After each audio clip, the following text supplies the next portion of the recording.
Alors, quand on est dans Photoshop, là, on a créé le nouveau document, mais ce qui peut nous intéresser, c'est d'ouvrir une image ou d'en importer une dans le document sur lequel on est en train de travailler. Il faut bien penser que Photoshop, c'est un peu comme si vous faisiez du collage quand vous étiez petit. Ici, c'est la feuille blanche et on peut récupérer à droite et à gauche des belles images, comme quand on était petit. On prend des ciseaux, on coupe et on va les glisser et les mettre sur la belle feuille blanche qu'on a préparée comme avant. Mais c'est exactement pareil ici dans Photoshop. Alors c'est plus technique, mais ça revient exactement au même.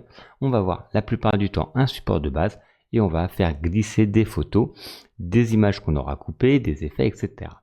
Donc on a soit la possibilité tout simplement d'ouvrir une photo brute telle qu'elle dans son format ou l'importer dans le format final que l'on a choisi. La première méthode la plus simple, fichier, ouvrir, et donc là vous pouvez ouvrir le fichier JPEG ou aussi bien des fichiers par exemple Photoshop. Pour l'instant, on va prendre une photo classique, donc moi que j'ai pris en téléchargement. Vous pouvez prendre celle que vous voulez, vous devez avoir une photo sur votre ordinateur. Et je fais ouvrir. Automatiquement, la photo va se mettre au format de cette photo. Ici, vous voyez, ce n'est plus le même format. Et comme je vous disais, maintenant, il y a des onglets qui apparaissent juste là. Là, c'était le format de départ et là, la photo qui est ici. Donc là, j'ai ma photo, mais vous voyez, elle est séparée.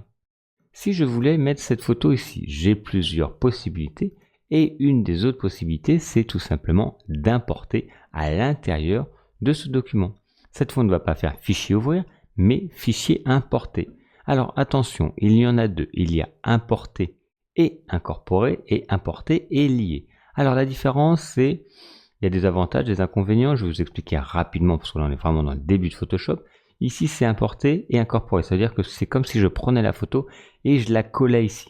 Alors que là, importer et lier, on va en fait voir visuellement la photo ici, mais elle sera stockée autre part. Donc, c'est-à-dire que si cette photo que vous avez ouverte est juste fait importer lier, qui est stockée autre part et que vous la supprimez par mégarde, ou tout simplement vous modifiez le nom, il va avoir une image manquante ici, elle va disparaître. Pour ça que moi, je vous conseille de faire importer et incorporer. Le principe va être pareil, un nouvel onglet va s'ouvrir et vous allez pouvoir l'importer. Et votre photo apparaît ici, tout simplement, sur votre document. Voilà les deux façons les plus simples, c'est très basique. Après, on va faire des modifications de tout ça pour ouvrir une image et ici, importer et incorporer une autre image. Et on va retourner sur l'onglet qui est avec l'image qui a été importée et incorporée. Je vais vous présenter rapidement le panel des outils. Donc il y en a beaucoup. Là, je vais juste énumérer. Peut-être que vous connaissez, si vous connaissez déjà des outils, vous pouvez passer cette vidéo. Si vraiment vous n'y connaissez rien, je vais juste vous expliquer rapidement. Donc les outils, ce sont les éléments qui sont dans la palette de gauche ici. Si elle s'est fermée par mégarde, vous la retrouvez pas. Fenêtre ici et vous allez pouvoir retrouver tout simplement outils tout en bas, juste là. Vous avez également les options, donc c'était là l'onglet qui était juste là, comme je vous expliquais, et les outils qui sont ici. Donc il y a différents outils. Le premier outil qui va nous permettre de déplacer les images, les éléments graphiques. Vous voyez, il y a le petit visuel qui apparaît. Ensuite, il y a la possibilité tout simplement de faire une sélection. Dans Photoshop, la sélection est symbolisée par des pointillés et va nous permettre d'isoler des objets, supprimer des formes.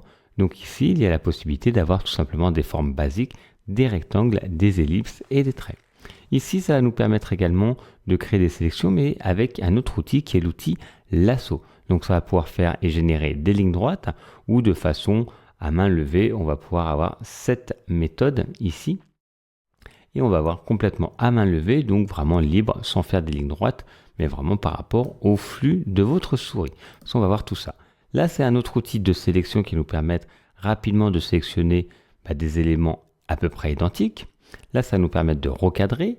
Là, ça va nous permettre de faire une zone où on va pouvoir importer une image. Par exemple, si on fait plus de la mise en page, ça va automatiquement la mettre dans cette zone. L'outil pipette va nous permettre tout simplement de récupérer des couleurs et les mettre dans le nuancier ou en tout cas dans la zone des couleurs pour l'utiliser par la suite. Ici, ça va nous permettre, ça c'est l'outil correcteur localisé, donc pour supprimer des éléments, vous voyez, il y a un petit visuel qui apparaît. Ici, l'outil pinceau qui va nous permettre tout simplement de peindre, de dessiner avec la couleur choisie, l'épaisseur de la forme, etc. Ensuite, il y a l'outil tampon de duplication qui nous permet de choisir une zone et de la dupliquer où on veut sur une autre zone. Ensuite, il y a le pinceau de forme historique.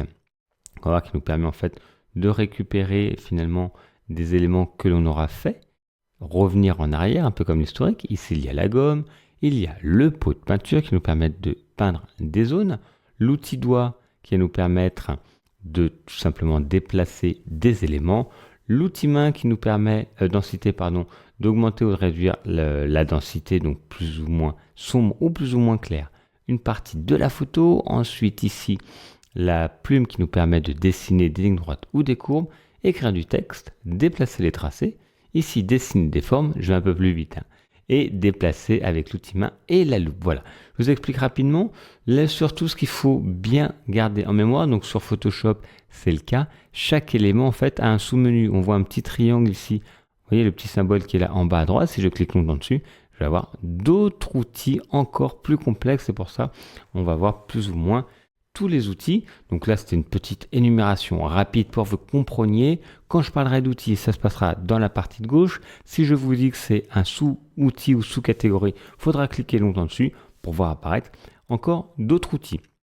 Voilà, je vais vous expliquer plus en détail avec toutes les créations des visuels et des outils, le début est un peu plus lent, mais on va rentrer dans le vif du sujet très rapidement.